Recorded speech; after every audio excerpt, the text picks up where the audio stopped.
Hello दोस्तों, नमस्कार।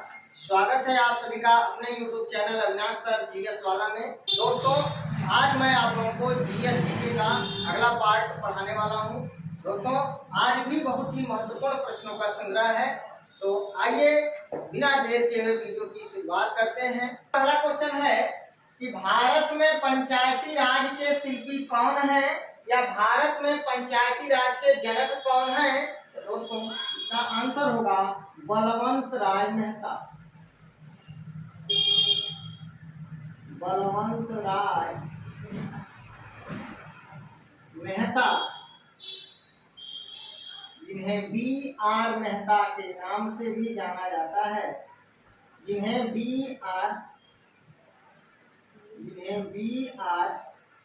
मेहता भी कहते हैं।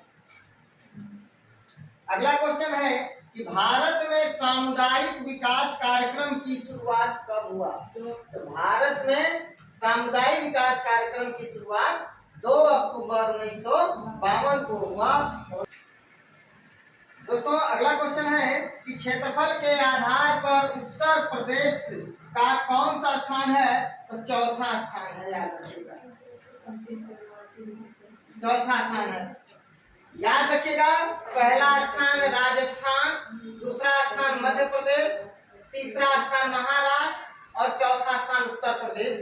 दोस्तों, आंध्र प्रदेश के पुनर्गठन से पहले अर्थात 2014 से पहले उत्तर प्रदेश का 5वां स्थान था, लेकिन जैसे ही आंध्र प्रदेश से तेलंगाना राज्य बनकर अलग हुआ, वैसे ही उत्तर प्रदेश का चौथा स्थान हो गया।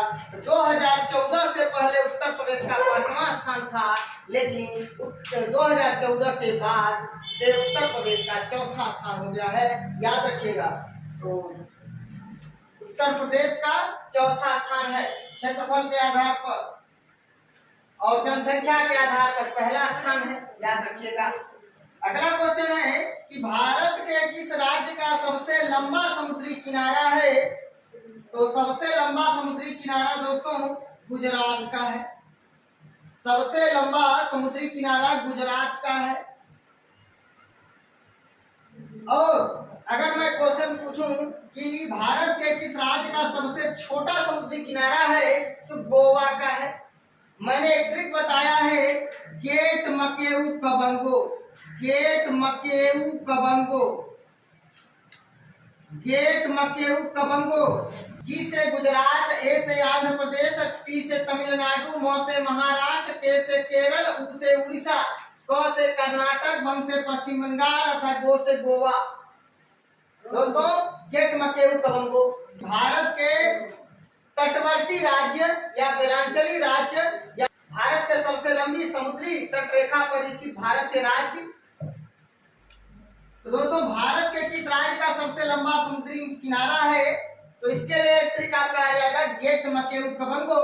जी से गुजरात, ए से आंध्र प्रदेश, टी से तमिलनाडु, म से महाराष्ट्र, के से केरल, उ से उड़ीसा, क से कर्नाटक, बंग से बंगाल अर्थात पश्चिम बंगाल, गो से गोवा।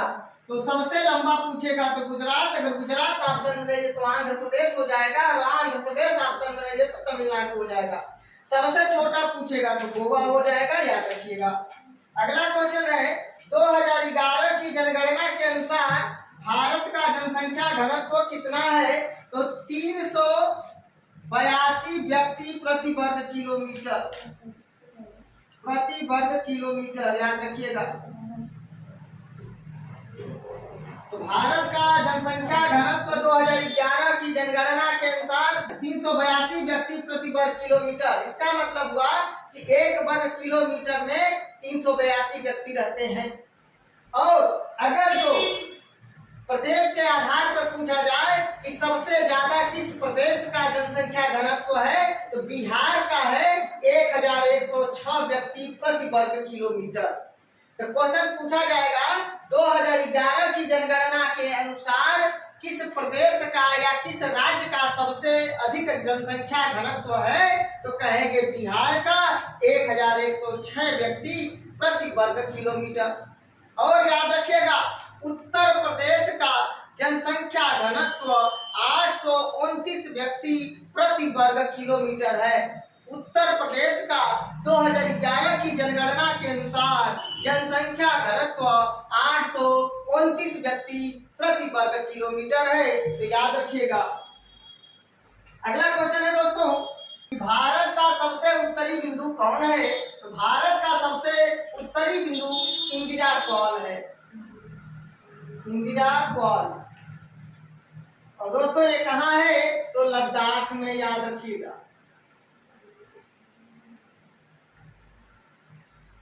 अगला क्वेश्चन है कि भारत का सबसे दक्षिणी बिंदु कौन है? तो याद रखिएगा इंदिरा पॉइंट। बहुत ही महत्वपूर्ण प्रश्न है कि भारत का सबसे दक्षिणी बिंदु कौन है? भारत का सबसे दक्षिणी बिंदु इंदिरा पॉइंट है। और इंदिरा पॉइंट कहाँ है? तो याद रखिएगा ग्रेट निकोबार में, ग्रेट निकोबार में।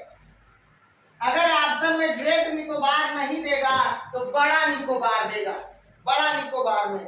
और याद रखिएगा अगला क्वेश्चन, इंदिरा पॉइंट का पूर्व नाम क्या था?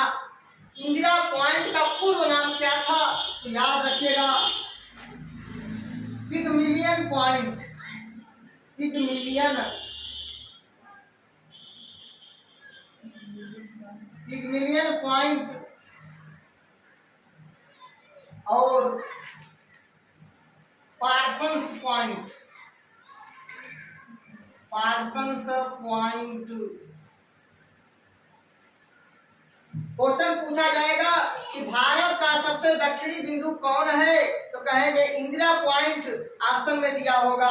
अगर जो क्वेश्चन में पूछेगा इंदिरा पॉइंट का पूर्व नाम क्या था, तो पिगमिलियन पॉइंट और पार्सन्स पॉइंट, याद रखिएगा। दोस्तों अगला क्वेश्चन है, भारत का सबसे पूर्वी बिंदु कौन है? तो किबिथु, किबिथु। और ये कहाँ है? अरुणाचल प्रदेश में है, याद रखिएगा।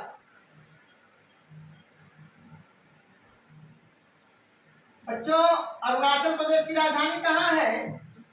ईटानगर।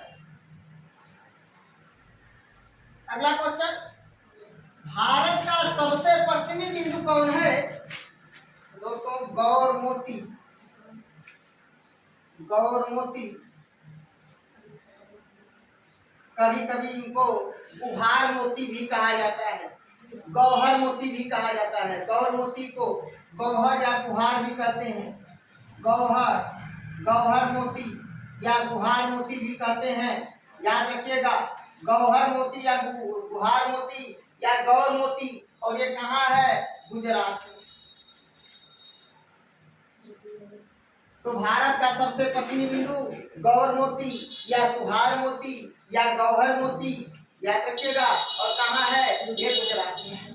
अगला क्वेश्चन, भारत का सबसे पूर्वी तथा पश्चिमी राज्य कौन है? बहुत ही महत्वपूर्ण प्रश्न है।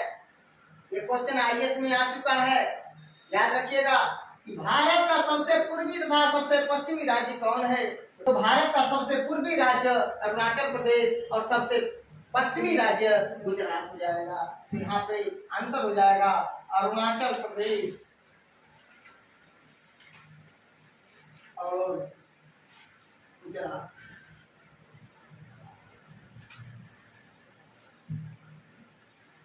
दोस्तों भारत में कुल कितने राज्य तथा केंद्र शासित प्रदेश हैं? तो भारत में कुल 28 राज्य और 8 केंद्र शासित प्रदेश हैं। यानी कुल कितने राज्य तथा केंद्र शासित प्रदेश हैं? तो कुल कितने हैं? 36। कितने? 28 प्लस 28 राज्य हो जाएंगे और 8 केंद्र शासित प्रदेश हो जाएंगे, याद रखिएगा। 28 राज्य और केंद्र शासित प्रदेश कितने हो जाएंगे? 8। टीबी का आविष्कार J.L. बेयर्ड ने किया था।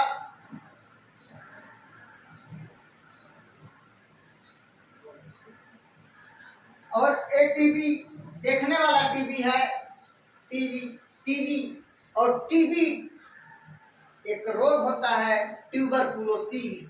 उसकी खोज जो है रॉबर्ट कोच ने किया था, रॉबर्ट कोच। टीबी ट्यूबरकुलोसिस और टीबी जो होता है उसका नाम है, उस टीबी का जो रोग होता है, बीमारी होता है, टीबी का जो है अन्य नाम है तपेदिक, याचमा, क्षय रोग, ठीक है, ट्यूबरकुलोसिस। रॉबर्ट कोच ने उसको खोज किया था।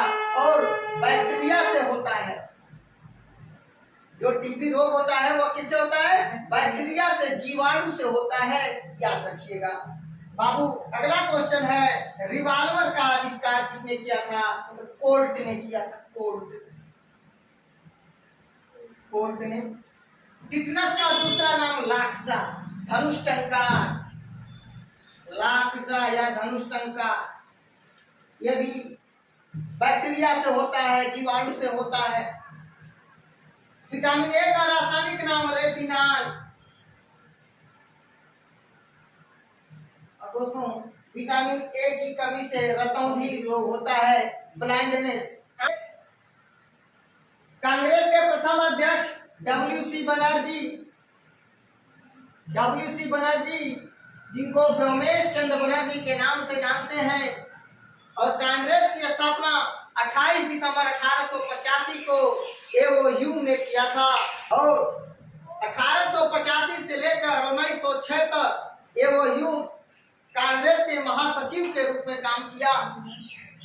और याद रखिएगा, एओयू के जीवनीकार विलियम वेडरबर्ग थे। विलियम वेडरबर्ग एओयू के जीवनीकार थे। और कांग्रेस का पहला अधिवेशन 1885 को बंबई में हुआ था, ग्वालियर टैंक में। और कुल 72 प्रतिनिधियों ने भाग लिया था। उस समय वायसराय लॉर्ड डफरिन था।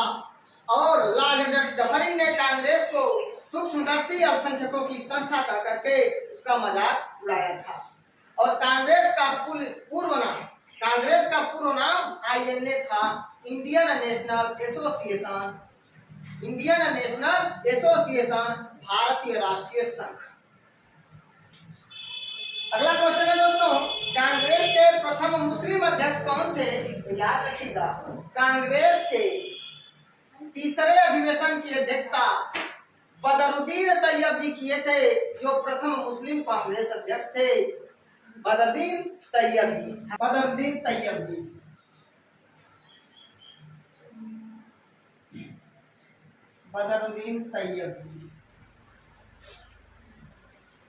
कांग्रेस के प्रथम मुस्लिम अध्यक्ष बदरुद्दीन तैयब जी 1887 में मद्रास अधिवेशन की अध्यक्षता किया।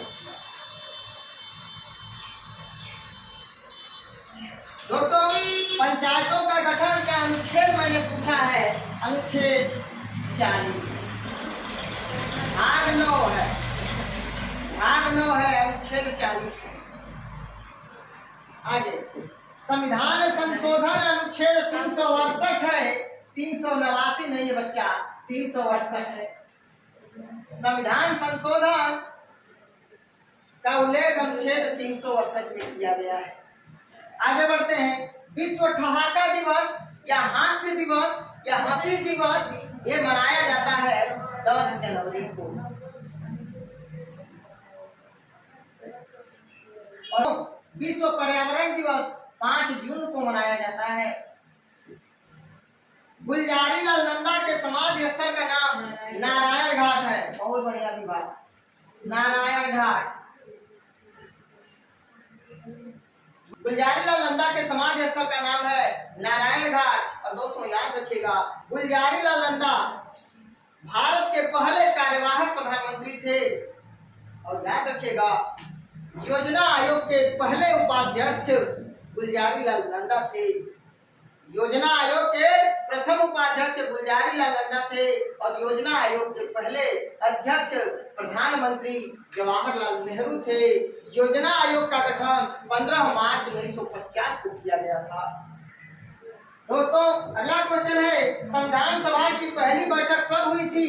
और यह संविधान सभा का पहला अधिवेशन कब हुआ था? 9 दिसंबर 1946 को हुआ था। जब आपसे क्वेश्चन पूछा जाएगा संविधान सभा का गठन कब हुआ था, तो 6 दिसंबर 1946 को हुआ था।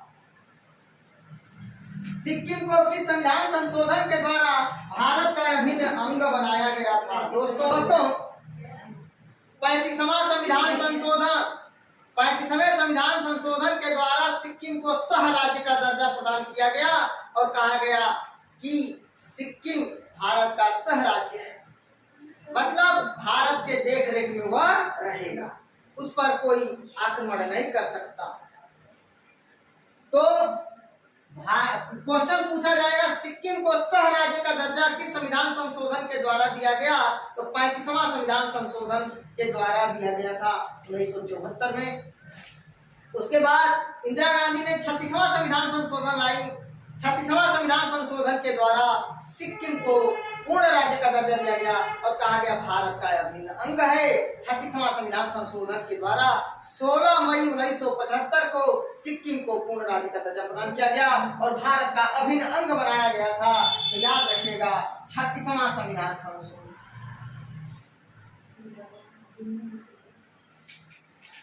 36वां संविधान संशोधन के द्वारा 16 मई 1975 को सिक्किम को भारत का अभिन्न अंग बनाया गया, याद रखिएगा। चलिए आगे बढ़ते हैं। 1975 में प्रधानमंत्री इंदिरा गांधी और राष्ट्रपति फखरुद्दीन अली अहमद मूक नायक पत्रिका के संपादक डॉक्टर साहब थे, doctor Bhimrao Ambedkar. Doctor Bhimrao Ambedkar, B R. Ambedkar and doctor Bhimrao Ambedkar और इंडिया मीन्स फ्रीडम के लेखक मौलाना अबुल कलाम आजाद। और दोस्तों इंडिया मीन्स फ्रीडम के लेखक मौलाना अबुल कलाम आजाद और अल हिलाल के लेखक भी मौलाना अबुल कलाम आजाद है।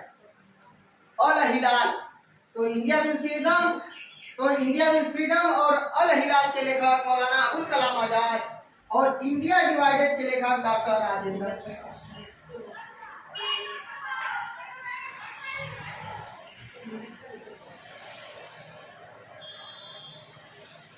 क्षेत्रफल के आधार पर उत्तर प्रदेश का कौन सा स्थान है? तो चौथा स्थान है। पहला राजस्थान, दूसरा मध्य प्रदेश, तीसरा महाराष्ट्र और चौथा उत्तर प्रदेश। मैंने एक ट्रिक बनाया है।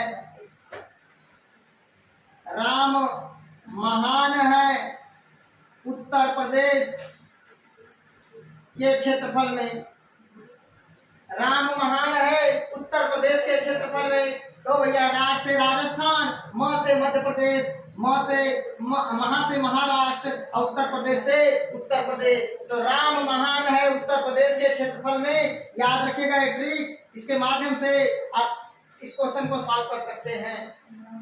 क्वेश्चन पूछा जाएगा क्षेत्रफल के आधार पर भारत का पहला राज्य कौन है? तो भैया सबसे बड़ा राज्य कौन है? क्षेत्रफल के आधार पर भारत का सबसे बड़ा राज्य राजस्थान है, दूसरा मध्य प्रदेश है, तीसरा महाराष्ट्र है और चौथा उत्तर प्रदेश है। दोस्तों स्क्रीनशॉट लेने का मन करे, लेना चाहे तो आप लोग स्क्रीनशॉट ले सकते हैं।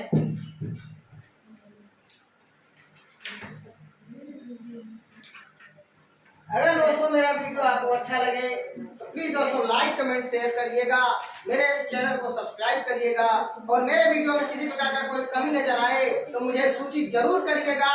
मैं उसमें सुधार करने का प्रयास करूंगा और बेहतर से बेहतर वीडियो प्रोवाइड करने की कोशिश करूंगा। और दोस्तों मैं जो कुछ भी देता हूं महत्वपूर्ण प्रश्नों को संग्रह करके देता हूं, सभी कभी न कभी किसी न किसी पेपर में आए हुए हैं। तो इसी के साथ मिलते हैं नेक्स्ट वीडियो में, तब तक के लिए नमस्कार, धन्यवाद।